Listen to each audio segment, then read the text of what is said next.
दो दुल्हनों का ऐसा घेरा जो बनेगा अग्नि फेरा। तो मतलब तुम मेरे साथ वीडियो कॉन्फ्रेंस नहीं चलोगी? नहीं जाएंगे। अभी मैं जाता हूँ, तुम्हारे बाबूजी को सब सच बता देता हूँ। विशु जी को भुट्टे बहुत पसंद है, वो अक्सर हमारे लिए भुट्टा लेकर आते थे। भुट्टा तो सबको पसंद होता है, मैं भी तुम्हारे लिए लेके आया हूँ।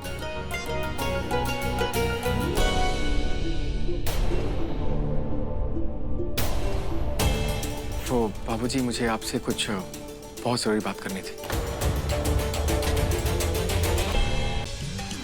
आखिर तुम्हें आना है, जरा देर लगेगी,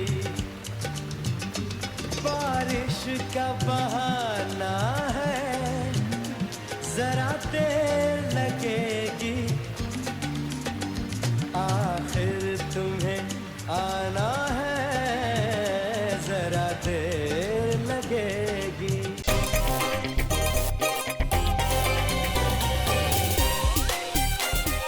ओ गॉड, मैं तो लुट गया, बर्बाद हो गया, तुमने मेरी इज्जत लूट ली। अरे ये तो वही है ना जो विद्वान सिंह के बेटे के साथ ब्याही है। अरे ये तो अपने घर से भाग के आई थी। हम पिछली मुलाकात में समझ गए थे कि वो वकील नहीं है शेखर, बहुत टेढ़ा आदमी है वो। उसको एक ही तरीका से समझ में आएगा कि उसको चुपचाप कोर्ट। ये क्या कर रहे हैं आप? मना किया ना आपको ये बदतमीजी करने से हमसे। समझे में नहीं आ रहा है क्या आपको?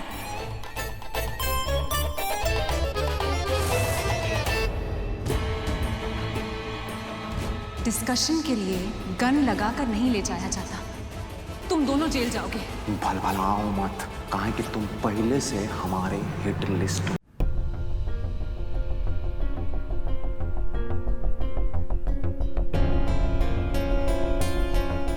अरे तुम दोनों का एकदम पखलोल होगा। हाँ, अभी तक पहुंचे का ही नहीं वहां। दीदी जी, अभी हम लोग ना ट्रक वाले के यहाँ जा रहे हैं। नारद, हम बोले थे ना कि ये काम सबसे ज्यादा जरूरी है। दीदी जी, पराग भैया बोले कि पहले नई कोठी पर सामान पहुँचाने के लिए ट्रक जरूरी है। तो तुम और तुम्हारे पराग भैया दिमाग में गोबर भर के रखे हो, इसलिए गरियाते हैं बाबूजी, सही गरियाते। जी दीदी जी। वैसे अभी भी टाइम है, अगर ये लोग मिस्टर जी का काम होने से पहले शेखर को उठा ले तो बात बन सकता है। अच्छा, सुनो ना नारद, तुम एक काम करो ना, सबसे पहले सारे काम छोड़ के कोर्ट जाओ और उस शेखर है ना उसको उठवाओ। अगर ये काम नहीं हुआ ना तो हम तुम दोनों को ना गोली से उड़ा देंगे। और सुनो, शांति से करना सारे काम, ठीक है? जी दीदी जी, हम लोग पास में ही हैं। हाँ, अभी जाते हैं। हाँ ठीक है।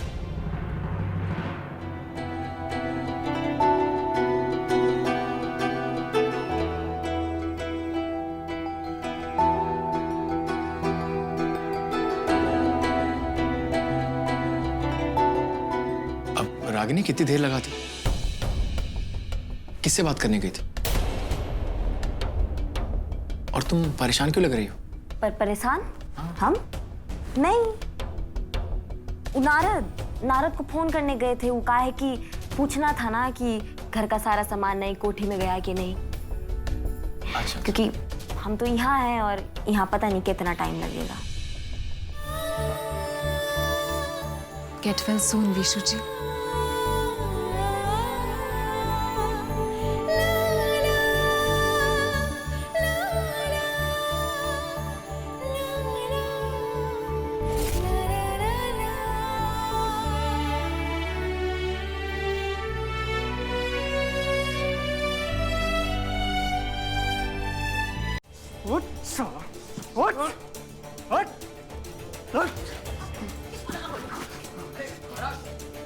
छोड़ो उसे, छोड़ो। क्या कर रहे हो? क्यों लड़ रहे हो तुम लोग? इसके सर पर खून सवार है। जो खून इसकी बहन ने विशु जी को डोनेट किया था, ये वही लेने आया है। हे कानून की देवी, अपने जुबान पे ना थोड़ा लगाम दो, थोड़ा फालतू का ना इल्जाम मत लगाओ, समझी? अरे लगाम तो अपने भाई पर लगानी चाहिए तुम्हें, जो अपने हाथ में बंदूक लेकर पूरे कोर्ट में अपने बाप के नाम पर गुंडागर्दी कर रहा है।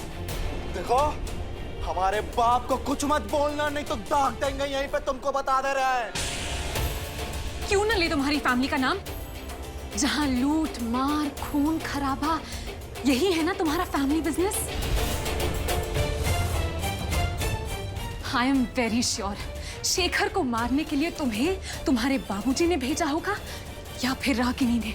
सृष्टि स्टॉप इट प्लीज। तुम बिना कुछ सोचे समझे कैसे कुछ बोल सकती हो?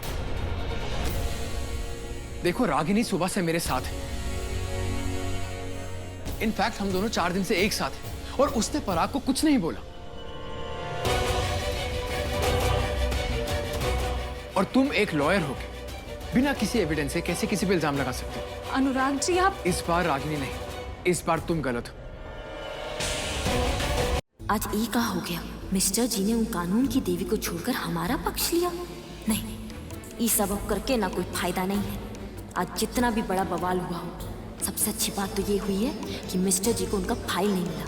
अब इनके पास सिर्फ लंदन जाने के अलावा और कोई रास्ता नहीं है। अनुराग जी, ये आपका फाइल अंदर ही रह गया था, सारा काम हो गया। अरे इन सब कामों में तो मैं भूल गया था। Thank you so much.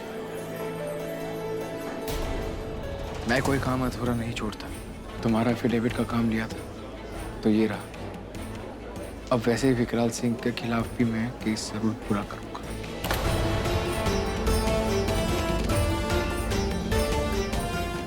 ससुरा इनका काम भी हो गया और यहाँ हमारा काम बिगड़ गया। वो क्या है ना, मेरा आज उपवास है।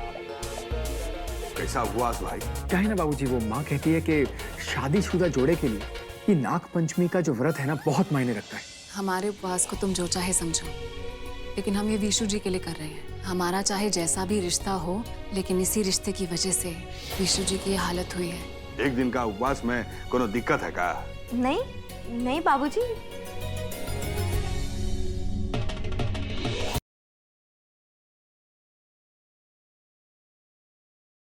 I have an announcement.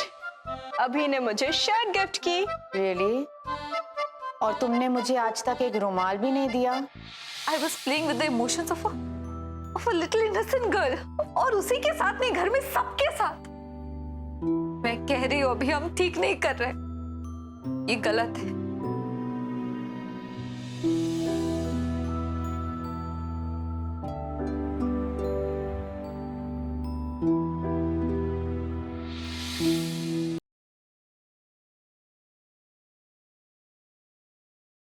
ये खुशखबरी सुनने के बाद ना तुम्हारे तोते लाल हो जाएंगे। क्या खुशखबरी लाया है? कल रात मैंने भाभी जी को झकरकटी की झाड़ियों में से निकलते हुए देखा। कल रात को आपने झकरकटी झाड़ियों में जो उन गुंडों की पिटाई की है, तोते उड़ा दिया आपने उनके। लेकिन भाभी जी, आपको झाड़ियों से निकलते हुए किसी ने देखा तो नहीं? मुझे किसी ने नहीं देखा। मैं भी कंबल लपेट कर ही निकला था।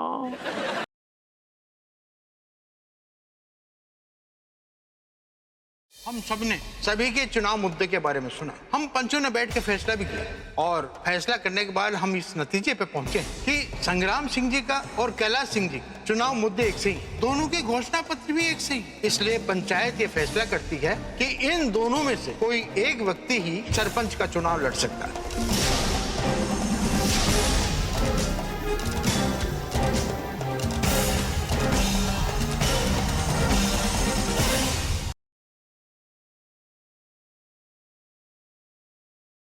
अलसी,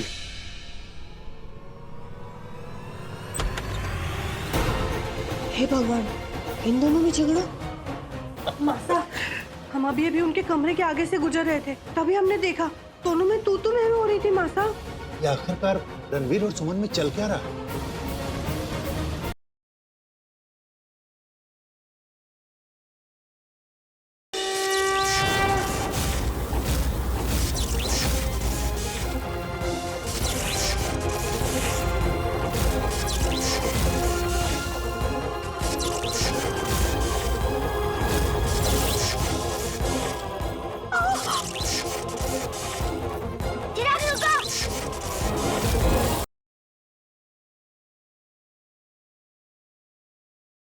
काकी मैया, कोई गानी सुनाओ ना।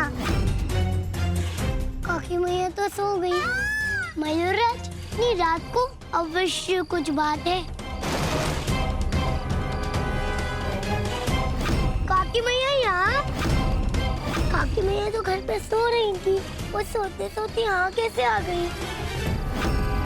दीदी, लल्ला आपके साथ सो रहा था ना? तुम्हारा लल्ला सोता कब है? मैं उसे सुलाने का प्रयास कर रही थी, वो मुझे सुलाकर चला गया, तो इसमें मेरा क्या दोष है?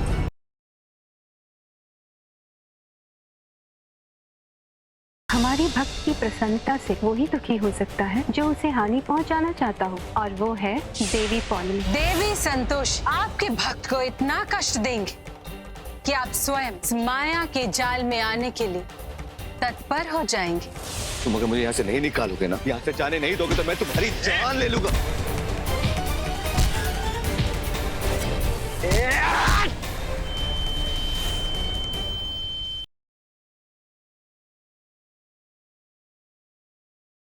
आज की जो ये हालत हुई है ना, उसकी जिम्मेदार तुम और तुम्हारी बहन है। जो सीखना चाहिए पहले वो तो सीख लो। वैसे इस वक्त तुम्हें अपने कमरे में होना चाहिए, ना कि किसी शादीशुदा जोड़े के बीच में।